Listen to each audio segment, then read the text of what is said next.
बहुत सारे traders charts पर मल्टीपल कॉन्सेप्ट सीखकर अप्लाई करते हैं, लेकिन फिर भी कंफ्यूज हो जाते हैं एंड सही ट्रेड्स नहीं ले पाते।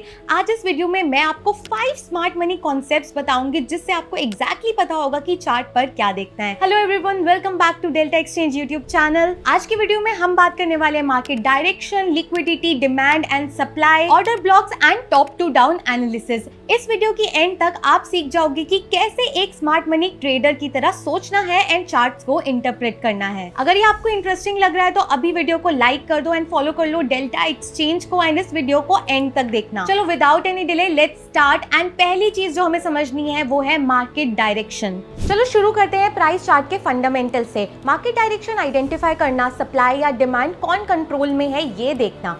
मार्केट डायरेक्शन आइडेंटिफाई करना जनरली पहला स्टेप होना चाहिए चार्ट एनालिसिस का। हमें ट्रेंड आइडेंटिफाई करना होता है और देखना होता है कि बायर्स कंट्रोल में है या सेलर्स। हम हमेशा उस साइड की डायरेक्शन में ट्रेड करना चाहते हैं जो मार्केट कंट्रोल कर रही है, ताकि हमारी विन रेट इंक्रीज हो सके। अब सिस्टम काम कैसे करता है? ये मिटिगेशन पर बेस्ड होता है। जब प्राइस किसी डिमांड लेवल को मिटिगेट करता है तो डिमांड सप्लाई पे कंट्रोल लेती है, और जब प्राइस सप्लाई जोन को मिटिगेट करता है तो सप्लाई डिमांड पर कंट्रोल लेती है। मान लो प्राइस अप ट्रेंड में मूव कर रहा है, हायर हाईज हायर लोज बना रहा है। हर बार जब प्राइस ऊपर का स्ट्रक्चर ब्रेक करता है तो डिमांड जोन बनता है। ये डिमांड जोन तब तक अनमिटिगेटेड रहते हैं जब तक प्राइस वापस उन पर नहीं आ जाता, जो कि एक अच्छी अपॉर्चुनिटी होती है ट्रेंड फॉलो करने के लिए। लेकिन अगर प्राइस डिमांड लेवल को नीचे की साइड ब्रेक करता है एंड चेंज ऑफ कैरेक्टर बनाए तो ये सिग्नल है कि अब सप्लाई कंट्रोल में है एंड मार्केट ने वैलिड सप्लाई जोन बना लिए हैं। प्राइस फिर नीचे मूव करता रहता है और नए सप्लाई लेवल्स बनाता है जब तक नेक्स्ट अनमिटिगेटेड डिमांड जोन तक नहीं पहुंचता। यहाँ बायर्स और सेलर के बीच में फाइट होती है और हमें वेट करना होता है देखने के लिए कि कौन जीतेगा। तो इन लेवल्स को क्लोजली ऑब्जर्व करो। क्लीन ब्रेक और रीटेस्ट से अच्छे ट्रेडिंग सेटअप मिल सकते हैं, जबकि फॉल्स ब्रेकआउट ट्रेडर्स को ट्रैप कर देते हैं जो जल्दी एंट्री ले लेते हैं। यहाँ हम देख सकते हैं कि हायर हाईज हायर लोज मतलब डिमांड कंट्रोल में है। मार्केट सेंटिमेंट बुलिश है तो प्राइस ऊपर जाने के चांसेस ज्यादा है। जब तक प्राइस रीसेंट डिमांड जोन के ऊपर है हम सिर्फ लॉन्ग अपॉर्चुनिटीज देखेंगे। फिर मार्केट डिमांड को टेस्ट करता है लेकिन न्यू हाई नहीं बना पाता क्योंकि बायर स्ट्रांग नहीं है। इवेंचुअली प्राइस सप्लाई के नीचे ब्रेक करता है और अब हम कह सकते हैं कि बायर्स कंट्रोल में नहीं है और रिवर्सल आ रहा है। अब यही पॉइंट्स इंपल्सिव मूव का स्टार्ट बन जाते हैं और ये हमारे सप्लाई जोन्स हो जाते हैं। मार्केट फिर डाउन साइड में स्ट्रक्चर ब्रेक करता रहता है, शोइंग सप्लाई कंट्रोल में है।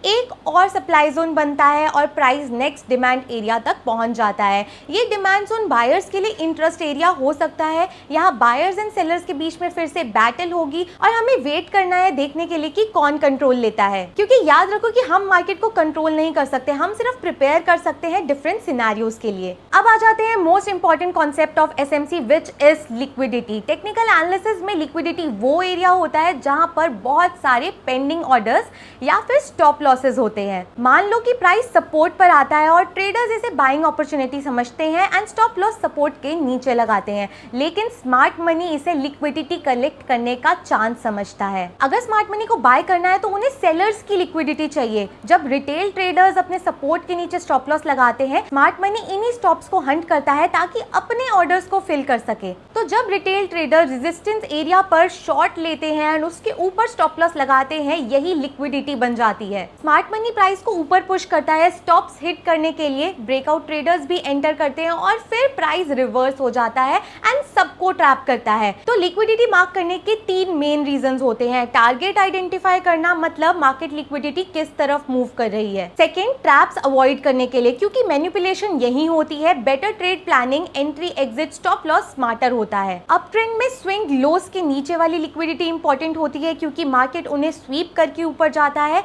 एंड डाउन ट्रेंड में स्विंग हाईज के ऊपर वाली लिक्विडिटी इंपॉर्टेंट होती है क्योंकि मार्केट उन्हें स्वीप करके फिर नीचे जाता है। लिक्विडिटी ग्रैब पैटर्न तब होता है जब प्राइस सपोर्ट के नीचे विक करता है या फिर क्लोज करता है और फिर क्विकली वापस रेंज में आ जाता है। इसका मतलब होता है कि मार्केट ने स्टॉप्स ट्रिगर किए और ब्रेकआउट ट्रेडर्स को ट्रैप किया। ये रिवर्सल का एक स्ट्रॉन्ग सिग्नल होता है। लिक्विडिटी के बाद अब डिस्कस कर लेते हैं supply and demand. Demand zone वो होता है जहां बायर्स ने एंटर करके प्राइस को ऊपर पुश किया हो वहीं सप्लाई जोन वो होता है जहां सेलर्स ने एंटर करके प्राइस को नीचे पुश किया हो। मार्केट इन जोन्स को याद रखता है और वापस आने पर रिएक्शन जरूर देता है। डिमांड सपोर्ट जैसा काम करता रहता है और सप्लाई रेजिस्टेंस जैसा। याद रखो कि स्ट्रॉन्ग जोन्स इंपल्सिव मूव से बनते हैं, साइडवेज मूवमेंट से नहीं। स्ट्रॉन्ग डिमांड के लिए यूजुअली 3 स्ट्रॉन्ग ग्रीन कैंडल्स होती हैं और सप्लाई के लिए 3 strong red candles. Supply and demand zone mark करते हुए मूव के स्टार्ट पर फोकस करो।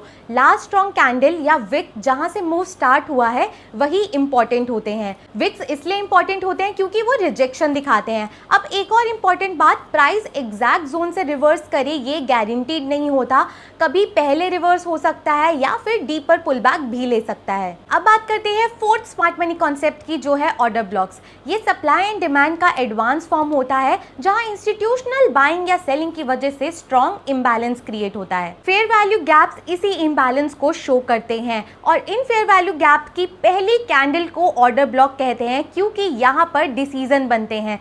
जब प्राइस वापस यहाँ आता है तो स्ट्रॉन्ग रिएक्शन आ सकता है। पूरी कैंडल को मार्क किया जाता है, कलर मैटर नहीं करता, बुलिश या बियरिश दोनों ही केसेस में वैलिड हो सकता है। अगर विक लिक्विडिटी ग्रैब करता है तो उसे भी ऑर्डर ब्लॉक में इंक्लूड करते हैं। स्टॉप लॉस यूजुअली विक के नीचे होता है। ऑल्सो अगर ऑर्डर ब्लॉक छोटे होते हैं तो उसमें बड़ा स्टॉप लॉस लगाना चाहिए और लार्ज ऑर्डर ब्लॉक्स में एंट्री मिड जोन या लोअर टाइम फ्रेम कंफर्मेशन से ही ले सकते हैं। Now finally let's discuss top to down analysis.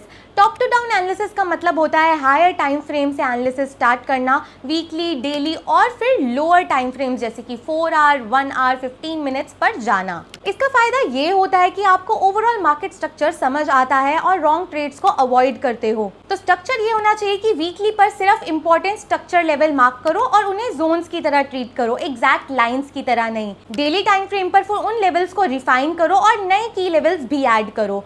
Then 4 our time frame पर ट्रेंड एंड की जोन्स आइडेंटिफाई करो। अगर प्राइस हायर टाइम फ्रेम में डिमांड जोन पर है तो रिएक्शन एक्सपेक्ट कर सकते हैं। फिर आ जाओ और छोटे टाइम फ्रेम पर, फॉर एग्जांपल 1 आवर चार्ट पर, जिस पर आप क्लियर स्ट्रक्चर देख सकते हो एंड यहाँ पर डिसीजन बनता है कि मार्केट बुलिश है या बियरिश। एंड सबसे इंपॉर्टेंट थिंग, अगर lower and higher time frame align करते हैं तभी ट्रेड करो विद मोर कन्विक्शन। अगर कन्फ्लिक्ट करते हैं तो it is better to wait. So traders, ये था must know simple 5 smart money concepts का ब्रेकडाउन। अगर आपको ये वीडियो पसंद आई है तो अभी लाइक करो एंड सब्सक्राइब जरूर कर लेना, because part 2 of this video में हम डिस्कस करने वाले हैं 4 must know liquidity hacks. If you have any question relating to any concept, please drop your comments in the comment section. I will see you again in next video. Till then, happy trading.